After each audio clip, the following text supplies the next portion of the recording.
Oh, salut Cookies, Ça va, bro? ça va et toi? Bienvenue dans In the Wood Podcast, un podcast où j'interviewe des artistes qui m'inspirent, des artistes que j'aime aussi, que j'ai pu suivre à certains endroits. Ici, j'ai l'occasion d'avoir Cookies à la Hogne.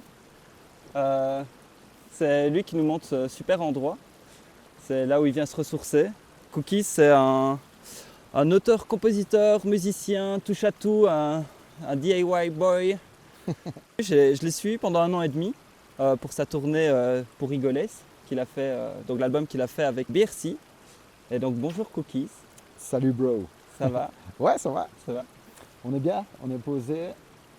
Ça fait plaisir de te faire découvrir ce petit endroit. Bah, tu connaissais déjà, en fait. Ouais, je suis venu me balader ici. Bah, ici, j'aime bien, quoi. C'est assez typique. J'aime bien la rivière, la forêt, tout ça. Ok. Ça fait du bien. Tu viens te ressourcer de temps en temps? Ouais, on vient de temps en temps avec ma famille, à toutes les saisons. C'est très beau, ça change, tu vois. Quand il y a de la neige, c'est beau. Quand il fait chaud, c'est bien, il y a de l'ombre. C'est vraiment un bon endroit, quoi. C'est un peu touristique, hein. Là, on est calme, mais on est à la bonne saison, il y a du monde. C'est vrai que là on est calme, il fait 3 degrés cette fois-ci. On n'a pas encore croisé beaucoup de monde, à part nous. Je t'ai suivi pendant Rigoles, mais là tu es sur plein d'autres projets. Tu m'as dit que tu retournais en studio. Ouais, c'est ça, là, pour l'instant.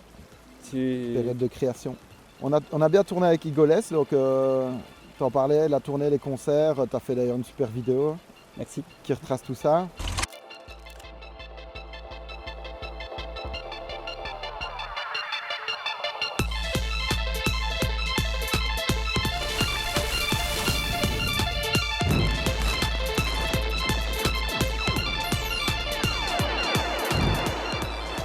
Et bah, on a tourné 2 ans avec cet album-là, enfin presque 2 ans, et puis maintenant c'est l'occasion de se replonger un petit peu dans la composition, de se réinspirer, réinventer le projet aussi.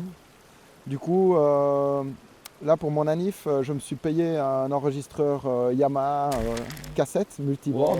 Oh, so cool. Et avec BRC, Brieux, on a comme projet peut-être de travailler sur une cassette Ok. pour le prochain projet. Pas que, hein, parce que tout le monde n'a pas un lecteur cassette, mais en tout cas d'essayer d'avoir un son un peu typique, comme ça, années 80, travailler sur des bandes. Mhm. On essaye peut-être d'aller vers quelque chose de plus organique. Je travaille aussi avec des musiciens, alors que dans le dernier projet, c'était vraiment électronique. Ouais, vous étiez deux On était sur le deux. projet. C'est ça. Et ici, là, je bosse avec un batteur. Brieux va apporter des choses aussi. Différents musiciens vont intervenir dans la composition. Donc, ce sera toujours dub, reggae, mais avec un côté un peu plus traditionnel, Mhm. un peu plus à l'ancienne. Voilà, ça permet de changer un peu d'optique. Il y a déjà quelques morceaux qui sont en maquette, donc ça avance bien. Je suis content. Je me réjouis de Wow. pouvoir partager ça avec les gens, mais chaque chose en son temps. Voilà. Chaque chose en son temps. C'est Ouais. ça. Dans tes projets récents, il y a le Red Lighter, on en a parlé avec Stoneman la dernière fois. Ouais, à fond. Red Light Sound. Tu Super projet, quoi. l'as aussi testé à ton anniversaire. Ouais, on a fait la sortie de la sono, donc Red Lighta, c'est un sound system. Donc Mhm. c'est une sono, notre sono, enfin c'est Soldado et Moxai qui l'ont créé. Mhm. Ils l'ont vraiment créé de toutes pièces, quoi. C'est une sono artisanale et puis ça nous permet maintenant d'organiser des soirées avec cette sono-là, qui est l'élément central, le son, et d'avoir un son typique, notre propre sonorité, et puis de mixer toute la soirée, puis de faire du concert aussi. Et puis un petit peu de ramener la culture reggae à Liège, qui avait un petit peu tout doucement disparu quand même. Mhm. Elle était moins présente dans les soirées. Puis là, on va du coup pouvoir reproposer des soirées qu'on organisera.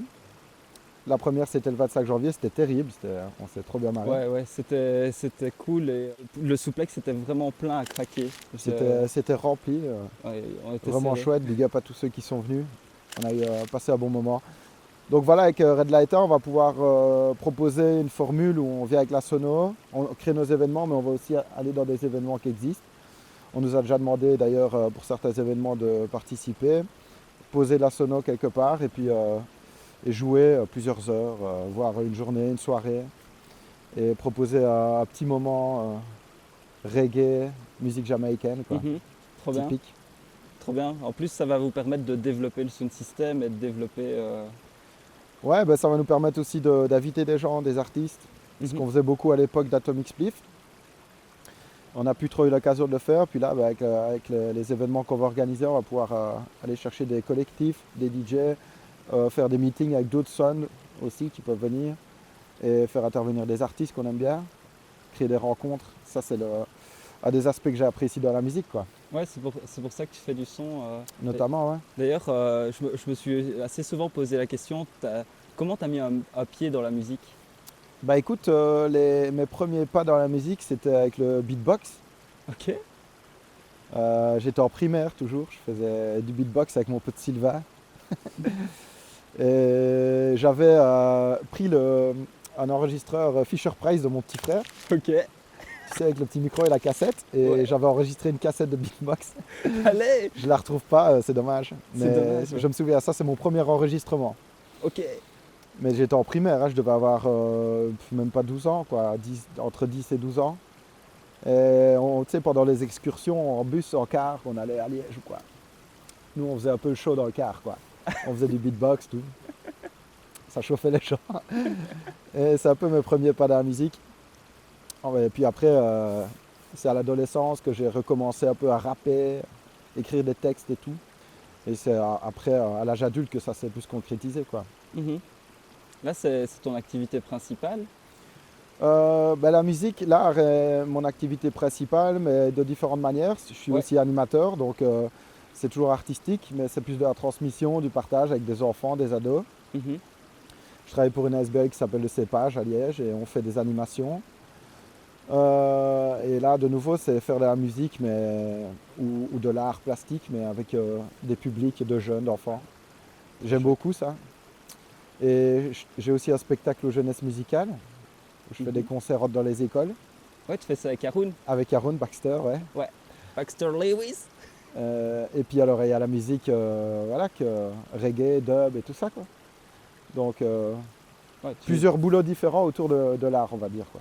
tu vis complètement dedans, c'est génial. Ouais. C'est aussi un peu le but de ces podcasts, c'est d'inspirer les jeunes à se battre et à se diversifier dans ce qu'on fait, parce que là, toi, tu fais de la musique, mais tu as diversifié Ouais. ton arme, je veux dire. Enfin, Ouais, la manière de l'utiliser, en tout cas, ouais. ouais. Ouais. Et donc voilà, c'est super, super chouette. Je regarde d'autres interviews, etc. Et je regarde Small Talk avec David Castello-Lopez. Il a posé une question récemment et j'ai trop envie de te la poser. C'est quoi ton premier souvenir en tant qu'être humain sur cette planète Terre, le plus profond? Là, tantôt, tu nous as parlé de ton premier enregistrement, mais ton premier souvenir? Bah écoute, tu sais, je crois que c'est difficile de distinguer les souvenirs des photos et des choses des vrais souvenirs que tu as, de ce qu'on t'a construit avec des photos et des histoires qu'on t'a racontées, quoi. Ça, je suis d'accord. Donc je Ouais. suis pas sûr à 100% de pouvoir te dire si c'est l'un ou l'autre. Ok. Mais mes meilleurs souvenirs d'enfance, mais vraiment, si je remonte très loin, c'était mon chien Spliff. C'était le chien de mon oncle, il s'appelait Spliff. Et j'allais beaucoup chez mes grands-parents à l'époque, à Aubel, dans une ferme. Mhm. Et je passais beaucoup de temps là-bas. Moi, je suis l'aîné de tous les cousins, parce que mon père était l'aîné. Donc, il a fallu un peu de temps avant que j'aie des copains dans la famille, hein, des cousins, des petits frères et tout. Donc, j'ai été longtemps tout seul. Mon pote, c'était Spliff, Ok. le chien de mon oncle. Et on avait une super relation quand on allait dans les prairies. Tu vois, je faisais toutes des aventures avec mon chien, quoi. Ça, c'est vraiment un souvenir qui est resté, quoi. Trop bien. Spliff. C'est marrant parce qu'après j'ai eu le groupe Atomic Spliff et c'est pas moi qui l'ai choisi. Oui, Mais bon, il s'appelle les Spliff un peu pour les mêmes raisons qu'Atomic Spliff. Dédicace à mon oncle. trop bien. Mais Trop drôle. voilà. C'est trop drôle. Quand j'ai un peu accroché dans tes textes, parce que tu parles de do it yourself, tu parles beaucoup de travail, de partage, mais aussi tu parles de terril. Et moi j'ai eu un terril sur lequel j'ai traîné toute mon enfance. Toi, Ah ouais c'était quoi ton terril? Ben moi, d'où je viens, il n'y avait pas de terril. C'est après, quand j'ai habité à Fléron, Mhm. que j'habitais au pied d'un terril pendant 7 ans. Ok. Et du coup, je m'y suis intéressé parce qu'on habitait là-bas. Et je me suis rendu compte de la richesse, tu vois, de l'histoire du charbonnage. Et puis, du coup, toute la richesse aussi de l'histoire industrielle de la Wallonie. Mhm. Moi, je viens quand même d'une famille d'ouvriers, principalement. Et voilà, les terrils de charbonnage, ça fait résonner en moi, je sais pas, ce passé-là qui m'intéresse, quoi, que j'ai envie de pas oublier. Voilà, j'ai pas du tout envie de travailler dans une usine, ça c'est sûr, mais Mhm. voilà, j'ai envie de me rappeler, quoi, qu'on vient de là, quoi, que nos ancêtres, ils ont galéré, quoi, pour nous offrir une situation. Travailleurs de des usines, les charbonnages, moi à Verviers c'était plus la laine et tout ça, Ouais, ouais. mais voilà, il faut pas oublier tout ça, quoi. Maintenant on a quand même de la chance, enfin, moi j'estime avoir quand même de la chance dans ma situation, et c'est grâce aussi aux anciens, quoi, qui ont galéré. Mhm. Donc voilà, Complètement. et puis la lutte ouvrière c'est aussi lié à beaucoup de combats sociaux, de luttes sociales qui sont importantes et que les politiques actuelles essayent d'un peu De minimiser. de réduire, Ouais. voire de supprimer. Et on est dans une époque où on doit vraiment se rappeler d'où ça vient parce que c'est important de protéger les gens à tous les niveaux, quoi. Et voilà, quoi, ne nous laissons pas faire. Yes. Bon, Yes. j'arrête avec la politique. Dans la voiture, tu m'as parlé de la façon dont tu allais composer un peu. Tu as envie d'en parler ce Ouais, passage à la cassette, ou tu veux que ça reste une mixture secrète non, pas du tout. Comme je disais, là, Brieux me disait qu'il avait envie de travailler sur support cassette. Mhm. Et puis moi, j'ai aussi l'envie d'aller vers quelque chose de plus organique dans la composition, des nouveaux morceaux. Là où on était fort électronique, j'ai envie d'amener voilà, des vrais instruments. Et j'ai envie de sortir aussi de l'ordinateur, parce qu'on compose on centralise les compos sur Ableton pour le mixage et tout ça. Et là, j'essaye de sortir un petit peu de l'ordinateur, passer plutôt par des tables de mixage analogiques. Là, le processus, c'est envoyer les bandes depuis la MPC. Ça passe dans une table de mixage analogique avec des vrais effets, Mhm. reverb, delay. Et puis ça repasse dans un multipiste cassette. Et Ok. puis là, je réenregistre le tout pour récupérer le son de chaque machine et de chaque étape. Et avoir une chaleur, avoir des erreurs, avoir du gras, un peu de saturation. Des choses typiques des enregistrements des années 70 ou 80, tu vois, qu'on trouve moins dans la musique de maintenant, ou qu'on reproduit parfois avec des VST, quoi, donc des simulations Mhm. numériques. Et là, j'ai envie de travailler sur du réel, quoi, tu vois. Donc voilà, sur des bandes et tout ça, cassettes. Ça fait déjà un moment que je filme un peu en VHS. Je sais Ouais. pas, j'ai un peu envie de revenir à quelque chose de plus matériel. Mhm. Que ça soit visuellement, mais que ça soit au niveau du son aussi et du travail, la manière dont on bosse. Donc voilà, Un truc plus concret, plus réel. ouais, c'est ça, plus Ouais. palpable. Ouais. C'est vrai que quand tu enregistres sur bande, et même avec un miroir, tu captures des trucs plus chaleureux. C'est plus concret. C'est ça, c'est un autre son, quoi. Tu me parles de Brieux. Enfin, on parle souvent de Brieux, tout simplement. Et c'est avec lui que tu as composé le dernier album. Tu l'as rencontré quand c'est quoi votre histoire avec Brieux? Bah, Brieux, on se connaît depuis super longtemps, il vient du même village que moi. Mhm. Et je sais plus exactement à quel âge on s'est rencontrés, mais c'était à l'adolescence. Et on a même fait un peu de musique à l'époque, on avait des potes en commun, puis on s'est retrouvés dans des caves un peu à faire du son et tout. Et moi je faisais un peu des percus, lui était déjà au clavier, il a une formation piano, clavier. C'est un très bon musicien, quoi. Mhm. Et puis on est resté potes toujours. Quand on a voulu créer un groupe avec Atomic Spliff, on a fait appel à lui pour tout ce qui est clavier. Et puis après, quand j'ai bossé sur mon projet solo, en tout cas chanteur solo, j'ai fait appel aussi à lui pour bosser. Ça me paraissait naturel. J'aime bien sa manière de travailler, son approche et tout ça. Puis c'est un ami, quoi. Donc voilà, c'est toujours plus facile de travailler avec des potes, des gens à qui tu as un bon feeling. Ouais, ouais, Donc c'est vrai. voilà, et on continue de bosser ensemble. C'est cool. Ouais. C'est cool, c'est cool. Il sera aussi dans le prochain projet. Bien sûr, ouais. Et il sera aussi de temps en temps avec le Red Lighta venir faire des petites perfs ou quoi. Ouais, à fond. Le Red Lighta, c'est un truc ouvert, quoi. Le sound system, on peut inviter d'autres gens. À la différence d'un groupe comme Atomic Spliff ou moi, quand je suis en solo, Red Lighta, c'est un collectif de DJ, de MC, mais ça peut aussi être Brieux qui vient avec le Mélodica. Ça peut être un autre chanteur ou plusieurs autres chanteurs, chanteuses qui viennent, qui Mhm. interviennent, inviter des DJ. Enfin voilà, ça va être un truc ouvert, quoi. Yes. Donc ouais, forcément, et Brieux était là à la dernière soirée avec un peu de mélodica, c'est gay quoi. C'est dans la tradition. D'ailleurs, t'as apporté ton mélodica ici avec toi. Ouais, à fond. Trop cool. Ça sonne bien dans la forêt comme ça, j'aime bien. T'as envie de nous jouer un petit truc avec le ruisseau derrière Ouais, si tu veux, à fond. Bonne idée. J'aime bien. Ouais, à fond, à fond. Profitons.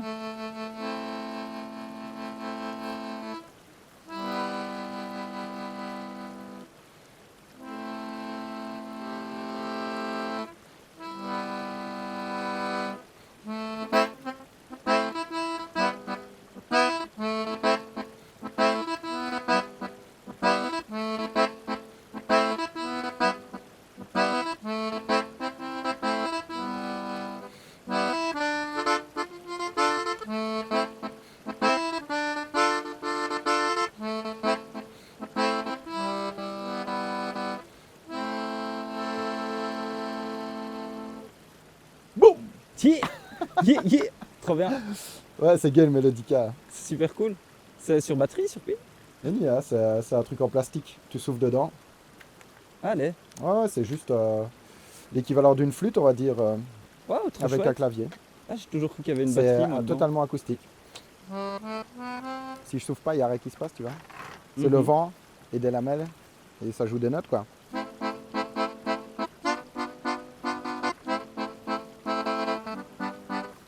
C'est assez cool.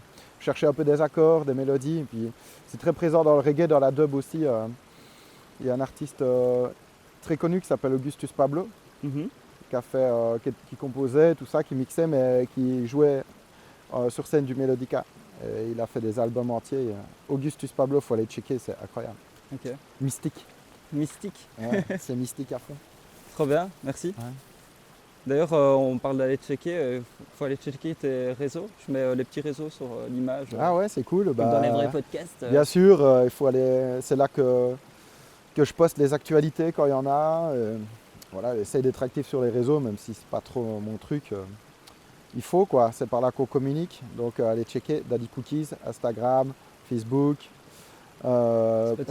Spotify, toutes Deezer. les plateformes de streaming. Et puis allez checker aussi Red Lighter, Mhm. également sur Instagram et Facebook. D'ailleurs, vous pouvez aussi aller checker la page de Daddy Cookies sur elfuturtv.be. Il y a une page qui lui est complètement dédiée parce que je l'ai suivi pendant 2 ans et il y a les quelques vidéos que je lui ai fait, dont le dernier clip Acide qui résume un peu la tournée. Mhm. Il y a aussi une page avec l'interview de Stoneman Ouais, et il y aura aussi ton interview dessus et tous les autres artistes qui vont débarquer dans In the trop Wood. bien. Trop Et, bien. et voilà. Merci de nous avoir montré cet endroit. Avec plaisir. C'est super chouette. On a commencé avec le feu, je voulais l'eau. Là, on a un petit micro là-bas. Ouais. J'espère que le son vous a plu. Et voilà, donc n'hésitez pas aussi à nous liker sur les réseaux, sur elfutur.tv, sur Instagram et sur YouTube aussi. Voilà, comme ça, au plus on aura une grosse communauté, au plus on pourra faire de grosses choses, tout simplement. Et wait and see.